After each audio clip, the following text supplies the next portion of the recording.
लेकिन लारेब हाशमी का ये वीडियो आपके लिए देखना बहुत जरूरी, क्योंकि हम आपको बता रहे हैं कि लब्बैक का जिक्र है, तहरीक लब्बैक का।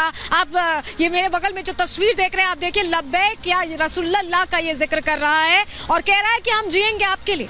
ये कह रहा है हम मरेंगे भी आपके लिए, जिएंगे भी आपके लिए और इंशाअल्लाह कह रहा है कि मार देंगे। इस तरह की भाषा का इस्तेमाल, आप सोचिए किस तरह से ब्रेन वॉश किया गया होगा इसका। या खादिम हुसैन रिजवी का जिक्र कर रहा है और बार बार कह रहा है कि अल्लाह के नाम पर निकले हैं। लेकिन चलिए, कट्टरपंथी टीएलपी क्या है जिसका ये जिक्र कर रहा है, लब्बैक का क्योंकि जिक्र कर रहा है, ये आपको बताना बहुत जरूरी यहाँ पर हो जाता है, क्योंकि ये वीडियो देखने के बाद आप भी सोच रहे होंगे कि इसका इतिहास क्या है। वो जानकारी आपके सामने रख देते हैं। देखिए, 1 अगस्त 2015 को तहरीक लब्बैक की स्थापना की गई। मौलाना खादिम हुसैन रिजवी ने ये संगठन बनाया था 1 अगस्त 2015 को और 75 लोगों के साथ इस संगठन की शुरुआत उनकी तरफ से की गई। ईश निंदा आंदोलन के जरिए पहचान बनाई। ईश निंदा की दुनिया में शरिया लागू करना चाहता है टीएलपी, यानी पूरी दुनिया में, सिर्फ पाकिस्तान में नहीं, पूरी दुनिया में ये शरिया लागू करना चाहते हैं। कई बार पाकिस्तान को एटम बम के इस्तेमाल की सलाह दी है कि एटम बम लेके जाओ, सब सुनेंगे, गौर से सुनेंगे। ये कहा है, अभी कुछ दिन पहले का ये बयान है। और टीएलपी ने 2017 में राजनीतिक पार्टी भी बना ली, यानी कि उन्हें पता है कि कैसे घुसना है, पाकिस्तान की गद्दी तक पहुंचना है और वहां से सब चीजों को चलानी है।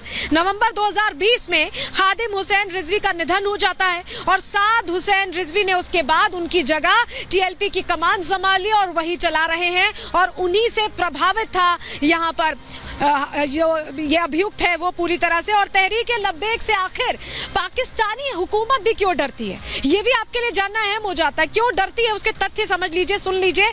सांप्रदायिक संगठन के तौर पर इनकी शुरुआत हुई थी और पाकिस्तान में इन्होंने 8 बड़े प्रदर्शन किए थे, जिसके बाद ये चर्चा में आ गए थे। पाकिस्तानी आवाम इन्हें जानने लगी थी, पहचानने लगी थी और मानने भी लगी थी। हर प्रदर्शन के दौरान पाकिस्तान में जमकर हिंसा होती थी, जमकर तबाही होती थी। हर बार सरकार हिंसक भीड़ के आगे झुक जाती थी, इस तरह से मजबूर किया जाता था, प्रेशर बनाया जाता था कि सरकार को झुकना पड़ता था और हर बार तहरीक लब्बैक की मांग को मानना पड़ता था। इस तरह का दबाव होता था, इस तरह के हिंसक प्रदर्शन होते थे।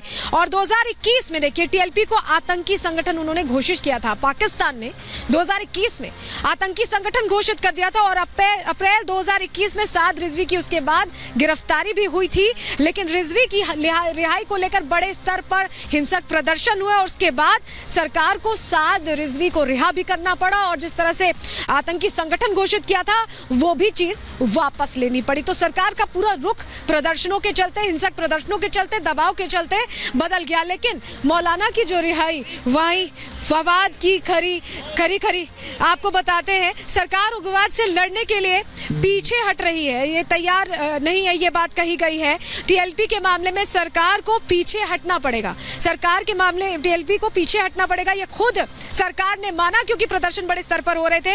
ये टिक टिक करते बम की ओर इशारा कर रहा है, यानी फवाद चौधरी कह रहे थे कि ये दिक्कत है और ये बड़ी दिक्कत है। और फवाद चौधरी आपको बता दें, पाकिस्तान सरकार में मंत्री थे। कानून ना लागू करने वाले देश के अस्तित्व पर सवाल खड़ा हो रहा है। फवाद चौधरी ने पाकिस्तान जो सरकार थी, जो सत्ता में लोग बैठे हुए थे, उनको चेताया था, उनको समझाया था कि टीएलपी कितनी बड़ी दिक्कत हो सकती है, लेकिन तब किसी ने नहीं सुना। और अब टीएलपी से लोग कैसे प्रभावित हो रहे हैं, कैसे ब्रेन वॉश हो रहा है, ये हम आपको बता रहे हैं। लेकिन लारेब हाशमी किस तरह से रिजवी की आइडियोलॉजी से प्रभावित था, आप खुद सुन लीजिए कैसे बात कर रहे हैं। सुनिए लारेब हाशमी को।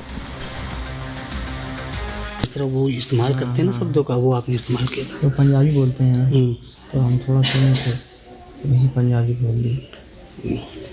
तो मतलब उनके समर्थक एक प्रकार से मानते हैं उनको। हाँ, उनकी आइडियोलॉजी हम लोग से मिलती है। उनको फॉलो भी करते हैं क्या? सर वो बरेलवी हैं, इसलिए फॉलो करते हैं। आपको जानते हैं? जानते नहीं हैं, बस ऐसे मतलब नेट पे देखे थे उनको। आप जो वीडियो आपको वायरल हुआ, उस वीडियो में उसी अंदाज में आप बोल रहे थे? बिल्कुल सर, वो इसलिए कि जो गुस्ताख लोग हैं उनको पैगाम देने के लिए। और लारेब का बार कैसे पाकिस्तान से ये प्रभावित है, पाकिस्तान से कैसे ये ओरिजिनेटेड है, अब ये जानकारी आपको बता रहे हैं। आप समझ गए होंगे कि तहरीक लब्बैक पाकिस्तान में है, वो संगठन उसी से प्रभावित था।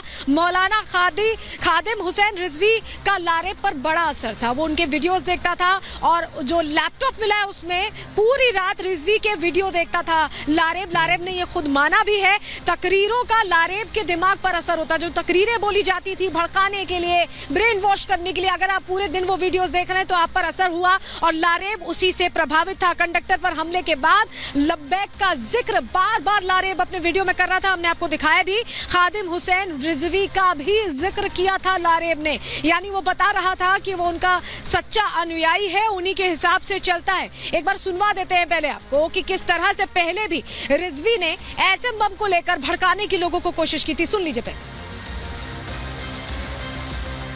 एक बार बाहर निकलो, कुरान को दाएं हाथ में उठाओ और एटम बम वाले बक्से को बाएं हाथ में उठाओ और पूरी काबीना भर के स्वीडन ले जाओ और जाकर कहो कि हम कुरान के तहफ़्फ़ुज़ के लिए आए हैं।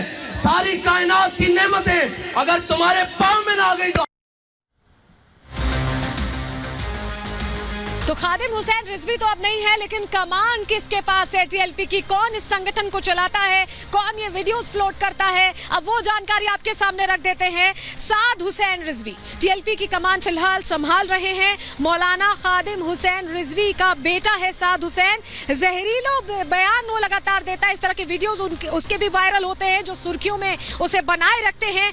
पाकिस्तान को हमने अभी आपको सुनवाया कैसे एटम बम के इस्तेमाल की सलाह दी जा रही थी, और ये ज्यादा पुराना वीडियो नहीं है, ये फरवरी 2023 का यानी इसी साल का वीडियो है। और आप समझिए ये भी जो सर तन से जुदा का बार बार हम उल्लेख सुनते हैं, बार बार सुनने में आता है ये बयान, ये नारा भी तहरीके लब्बैक यानी टीएलपी ने दिया था और ईश निंदा से जुड़े आंदोलन को लेकर ही इसकी पहचान बनी और इसी नारे का इस्तेमाल कर रहा था। चाहे लारेब हाशमी की बात कर ले या चाहे उदयपुर में जो कन्हैया लाल के साथ घटना हुई थी उसकी बात कर ले। लेकिन ये जो कट्टरपंथी सोच है, पाकिस्तानी हुकूमत इसका साथ क्यों देती है हमेशा? क्यों इसको कुचलने का काम नहीं करती? पाकिस्तान में आतंक लगातार बनता है और बढ़ता जाता है। आतंक का पर्याय पाकिस्तान की हो गया। अब वो जानकारी आपके सामने रख देते हैं। शहबाज सरकार ने देखिए टीएलपी को क्लीन चिट दे दी। पहले हमने आपको बताया कि कैसे 2021 में बैन किया गया था, आतंकी संगठन बताया गया था, लेकिन फिर टीएलपी को क्लीन चिट किसने दी? यहाँ पर शहबाज सरकार ने दे दी। टीएलपी को शहबाज सरकार ने राजनीतिक दल मान लिया, क्योंकि उन्होंने चुनावों में घुसने की कोशिश की, उसमें अपनी भागीदारी दिखाने की कोशिश की, प्रतिनिधित्व लेने की कोशिश की, तो उसे एक तरह से राजनीतिक दल मान लिया गया। आतंकी संगठन जो उस पर चस्पा किया गया था, वो पोस्टर वो हटा दिया गया। आतंकी संगठन के तहत जो प्रतिबंध उस वक्त लगे थे, ऐसे में शहबाज सरकार ने हटा दिए। शहबाज को चुनाव में टीएलपी से मदद की उम्मीद थी और इसी चाह में, मदद की चाह में एक आतंकी संगठन को प्रमोट करने लगी शहबाज सरकार। ईश निंदा के आरोपियों को सजा देने का वादा भी किया और प्रमोट भी किया, यानी अपने फायदे के लिए आतंक को बढ़ावा शहबाज सरकार की तरफ से दिया गया है। लेकिन